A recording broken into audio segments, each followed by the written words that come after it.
today we're going to talk a little bit more about ratios. Let me present my screen.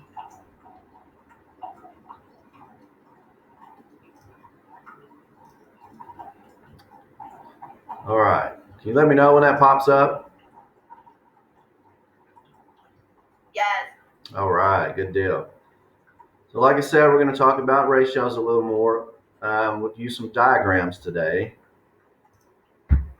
So our learning targets are I can draw a diagram that represents a ratio and explain what the diagram means. And I include labels when I draw a diagram representing a ratio so that the meaning of the diagram is clear. So if we remember, a ratio is just comparing comparing an item and the association between the characteristics of that item. So we looked at shapes, if you remember, and we sorted those shapes out into colors or into the same shape. And that lets us know how many of each we have, and we can compare the two. Like, and just think about when we're doing a recipe of some kind. If we're cooking, we need a ratio of salt to pepper or a ratio of sugar to salt. So by using ratios and by using diagrams, we can make it a little easier for us to do that. So let's look here. We're going to do this example together. So the question says, Elena mixed 2 cups of white paint with 6 tablespoons of blue paint. So here's a diagram that represents that situation. And you can see we've got the white paint cups on top, and they're represented by 2 squares. And we've got the blue paint tablespoons on the bottom, and those are represented by 6 blue squares. So we are going to answer some questions about them. So I'm going to discuss each of these statements, and then if we were in class together, I'd have you all do this and circle the statements that correctly describe the diagram that we just looked at, but we'll do this together since that'll be a little easier in this environment that we're in. So the first one says the ratio of cups of white paint to tablespoons of blue paint is 2 to 6. So the ratio of white paint to blue paint is 2 to 6. Is that true? Does that accurately describe what we've got going on here? Yes. Yes, it does. That's correct. So the ratio of white paint to blue paint is 2 to 6. That is accurate because we have 2 cups of white paint and we have 6 tablespoons of blue paint. So yes.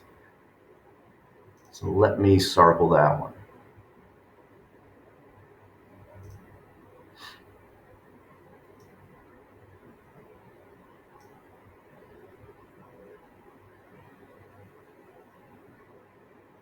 All right. So the next one says, for every cup of white paint, there are 2 tablespoons of blue paint. So let's look at that. So if we were just to look at 1 cup of the white paint, give me a second to format this. So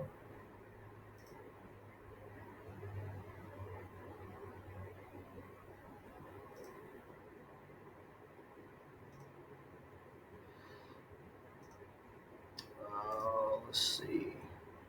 Where is our options? Whoop.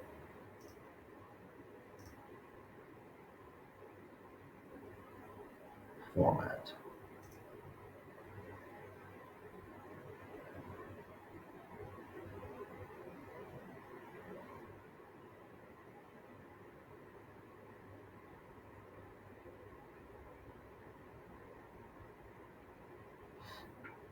Bear with me here, guys.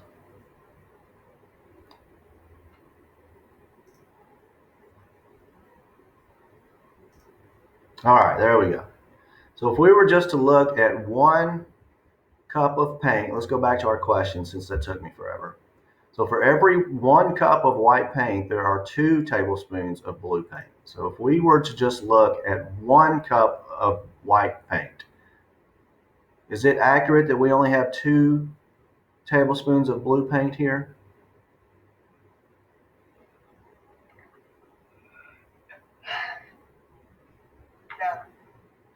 No, that's right. How many tablespoons of blue paint do we have if we were just to break it out into equal groups and look at 1 cup of white paint? How many do we have?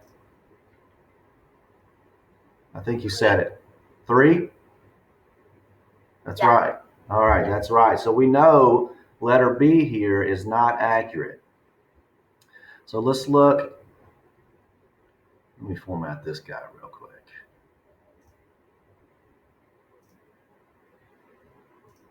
All right, so let's look at C. There is 1 cup of white paint for every 3 tablespoons of blue paint. Well, we just said that. So is that an accurate description of what we look at what we're looking at right here?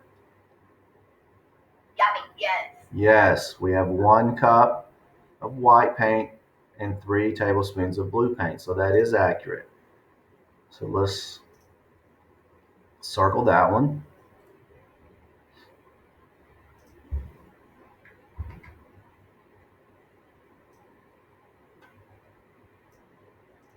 So let's look at D now. There are 3 tablespoons of blue paint for every 1 cup of white paint. So is that accurate? If we were just to look at this group by itself that I circled, we have 3 tablespoons of blue paint. Yes. That is correct.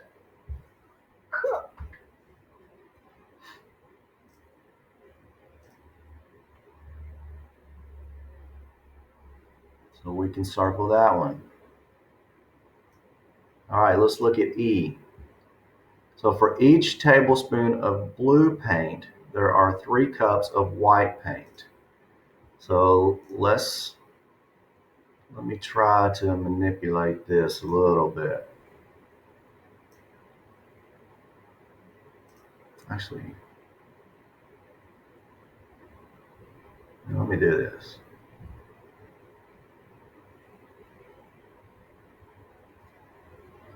I think there is a polygon.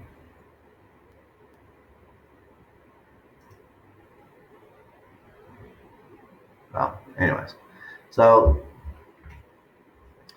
let's look if we're talking about, go back to the example. Sorry about that, guys. For each 1 tablespoon of blue paint, there are 3 cups of white paint.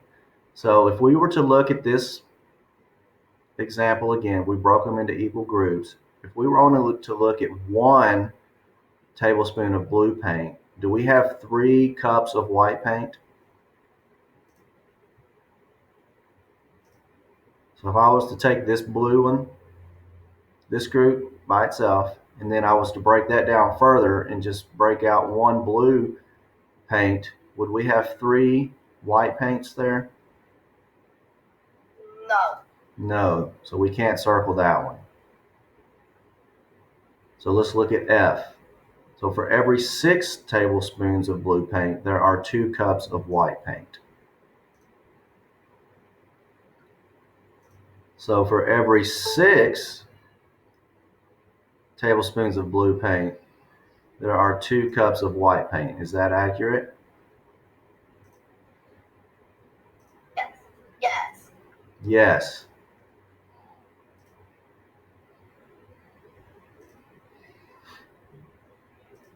Good morning, Latuan. So let's circle that one.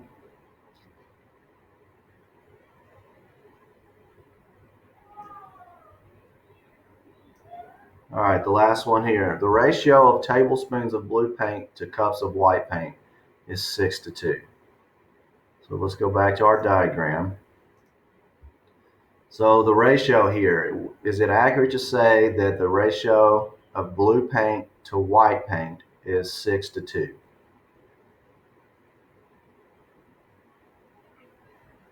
Yes. Yes, that's right. So if you remember, when we were talking about writing ratios down, we talked about our first category,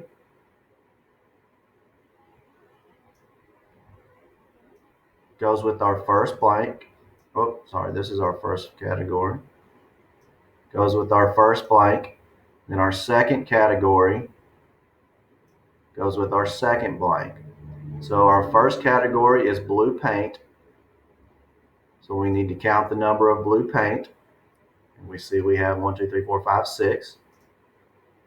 Our second category is white paint. And we see that we have 1, 2. So in order to write that ratio down, we have our first category, blue paint. The number of blue paint goes in our first blank. So that would be 6. Second category is white paint. So the number of white paint has to go in the second blank. So the ratio of tablespoons to blue paint. The ratio of tablespoons of blue paint to cups of white paint is 6 to 2 because we have 6 blue paint and 2 white paint. So that's right. So we can circle that one. All right, so let's look at the example number 2 here. Jada mixed 8 cups of flour with 2 pints of water to make paste for an art project. So the first question wants us to draw a diagram that represents the situation. So how would we do that? If we wanted to draw a diagram that represents that situation, could we draw something similar to what we just looked at?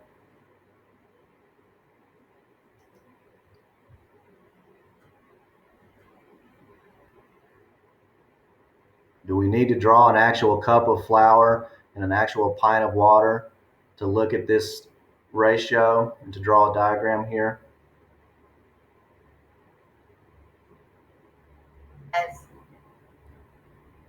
Well, we could, but we don't have to. If we were to draw the cups out and the pints of water out and get real fancy, that might take us a while and it could be a little difficult. So let's just draw a shape to represent each one of those. So for the flour, we'll draw circles. Okay. And for the water, let's draw what, a square? What do you think?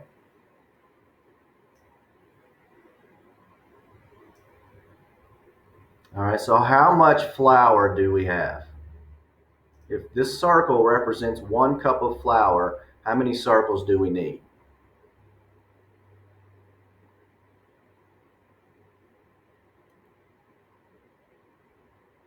So 8, that's correct.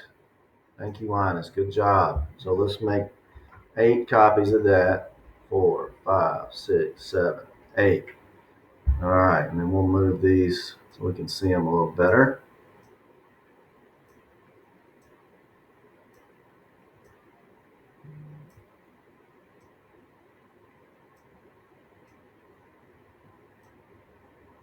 What color do you want to make those?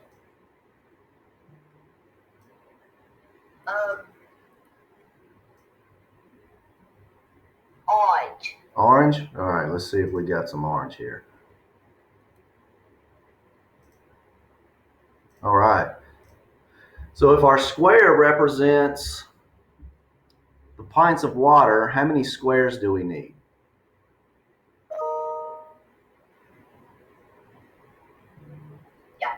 2. 2, that's right, because we have 2 pints of water. So what color do you want to make our squares?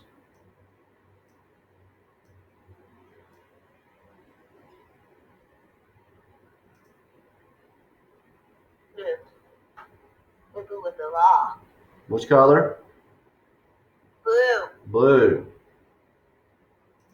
Okay, so let's answer this second part here. Write at least 2 sentences describing the ratio of flour and water.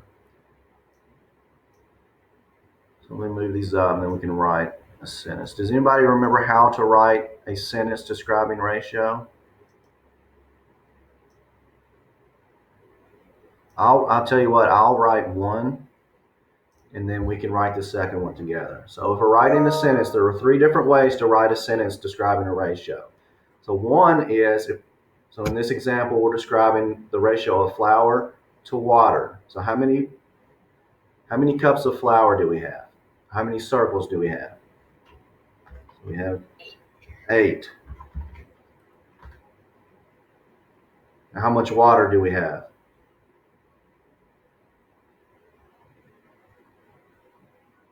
How many squares do we have?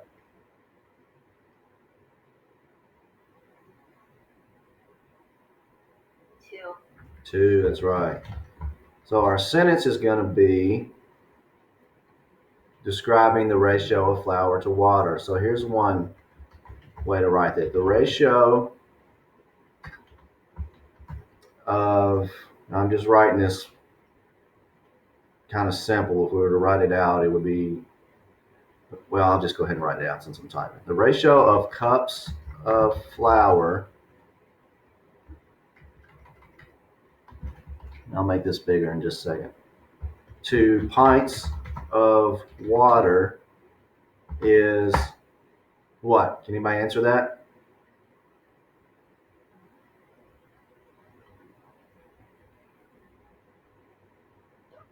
It's a 2. 8 to 2. Great job, Linus. Thank you. Let me blow this up a little bit so you can see it.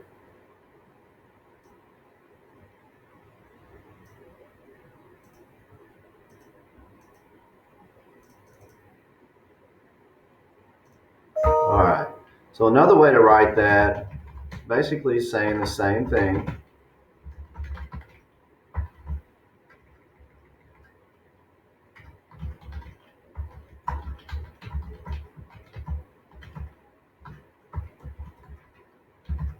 So instead of actually typing out the word to, you can use this colon here. The colon in this instance just means to. It means the exact same thing, it's just a different way of typing.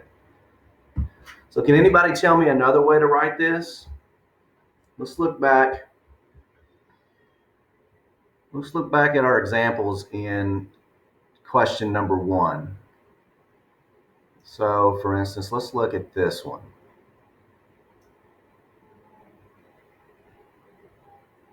If we were to look at that sentence and use that as an example, how could we write another sentence describing the ratio of flour to water?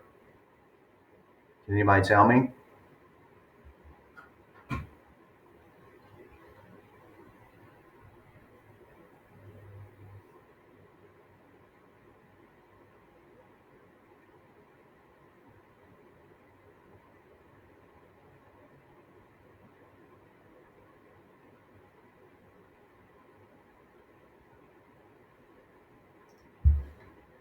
All right, I'll get us started. How about that?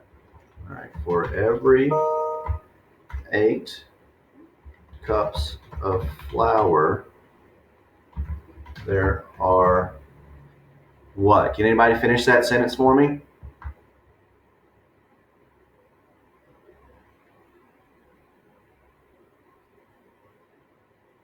Kiss the water. 2 pints of water. That's exactly right. Thank you, Linus. Good job. Again, there are 3 ways to write a sentence describing the ratio. You can write it saying the ratio of one category to another category is blank to blank, writing the word to out completely. You can write the sentence the exact same way, saying the ratio of one category to another category is blank to blank using a colon. Or you can write it saying for every category or for every number of, or for every blank of blank, there are blank of blank. So for every number of one category, there are another number of the other category, if that makes sense. So let's go on. So just in summary, what are some good things to remember when you draw a diagram of a ratio? Well, we talked about it a little bit in the beginning. We only need the necessary info in order to do that. So in this example, this picture you see, there are 1, 2, 3, 4, 5, 6 cups of water, what look to be water, and then 2 tablespoons of something. So instead of drawing all of that out, we only need the necessary info. So we can do that by using shapes like you see here. So in order to represent the tablespoons, we just use a square. In order to represent the cups, we just use another square, but make them different colors. That just makes it helpful. It just makes it easier to make correct statements about them. It makes it easier to visualize in our heads. So we can really see a lot easier how objects are grouped. Also, it's helpful if we put them in rows. So you see the orange squares, they're in one row. The blue squares are in another row. Again, this just makes it a lot easier on us to visualize and to break those down into groups.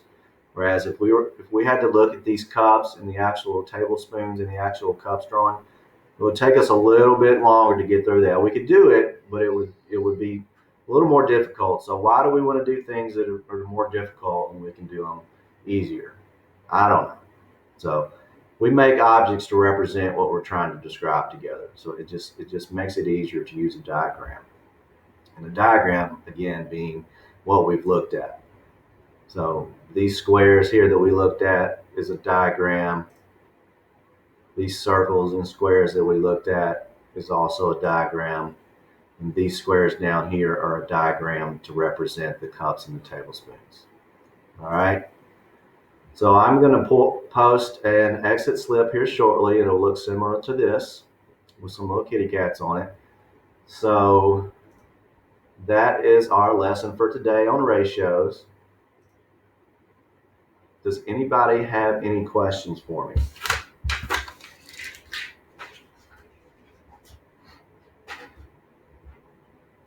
Thank you. No questions? All right. Well, that's all we've got. And if you don't have anything for me, you are free to go. Thanks, everybody.